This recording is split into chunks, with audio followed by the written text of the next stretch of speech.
Welcome to All Pro Football Data. My name is Jim Coburn, and today's episode we are going to be talking about Brian Thomas Jr., wide receiver out of LSU, Louisiana State University, and scored 1,000 points each year. He played basketball in high school. He also chose football over basketball as a high school recruit.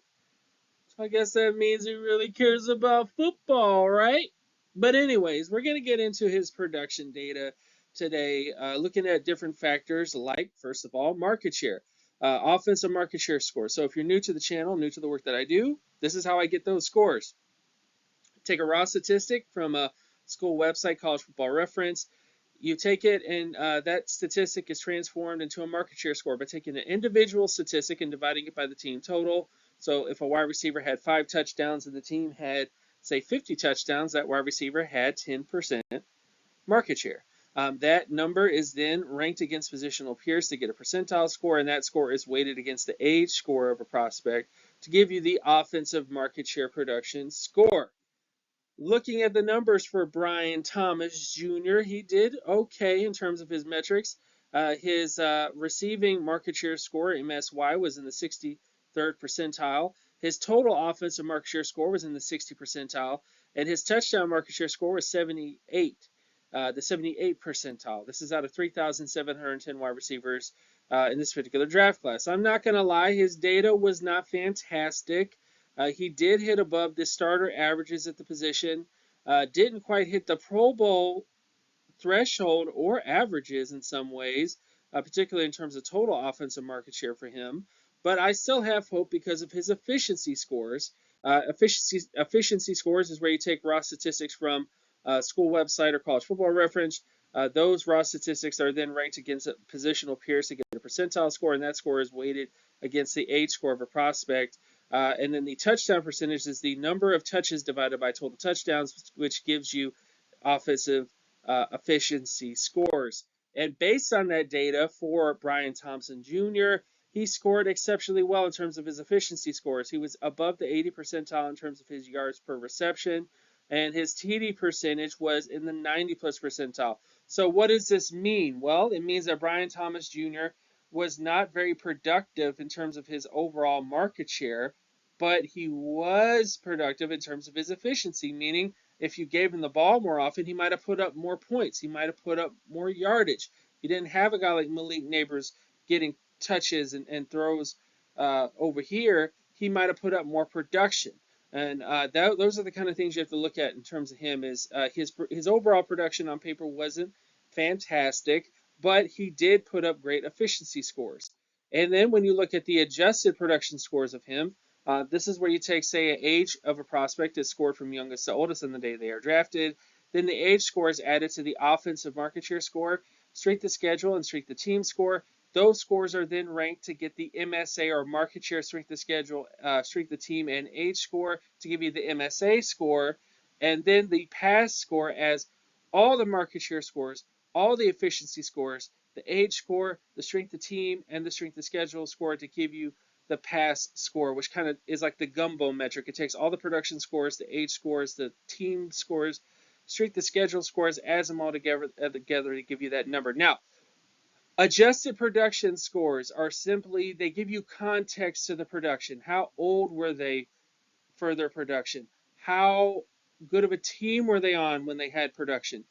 How great of a schedule did they play when they had their production?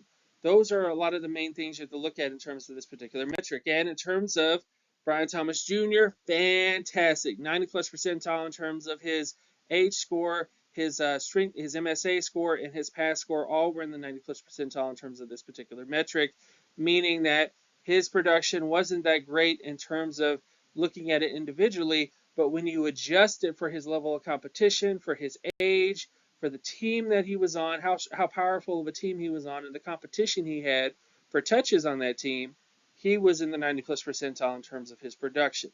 And in terms of comparisons, so here are some pro comparisons based on his offensive market share, age, MSA, and past scores. You have other LSU wide receivers like Jamar Chase, Steve Johnson, also known as Stevie Johnson, who played in the Buffalo Bills, is on here. Ike Hillard, Devier Posey, Darren Chiaverini. And then, of course, you have Kenny Stills, Justin Jefferson. Everybody knows about Justin Jefferson lighting it up. So, in terms of the data here, you can clearly see what I'm talking about in terms of the metrics here. So, in terms of the overall comparisons for him, I know it's a very LSU centric list right here, but that should kind of tell you something about these prospects in terms of Thomas Jr. Is that despite his production not being the best, he still has a chance to be a really good wide receiver. Terms of outlook, I would say Brian Thompson Jr. profiles as a Pro Bowl starter based on his data. His style of play is similar to former Cincinnati Bengals wide receiver Chris Henry without the character concerns. In terms of his size and those other sort of factors, that's kind of what it looks like. His production is lower than you'd like to see, because again, I don't like it. As a data guy, I would love for him to be in the 90 plus percentile in terms of his production. And if he had stayed at LSU, he probably would have met those marks that Malik Neighbors met. But this is just what we have to work with. And based on that, his level of competition and strength of schedule pushed his profile up despite his production not being what it needed to be. And Thomas Jr. stacks up as a top 5 wide receiver in this particular draft class. So regardless of the issues with his production, he's still a top 5 wide receiver in this class. And I stand by that based on his production. So he definitely will need to test well as an athlete and his other sort of things. But I think when it's all said and done, you should definitely consider Brian Thomas Jr. to be one of the top 5 wide receivers selected in this particular draft class.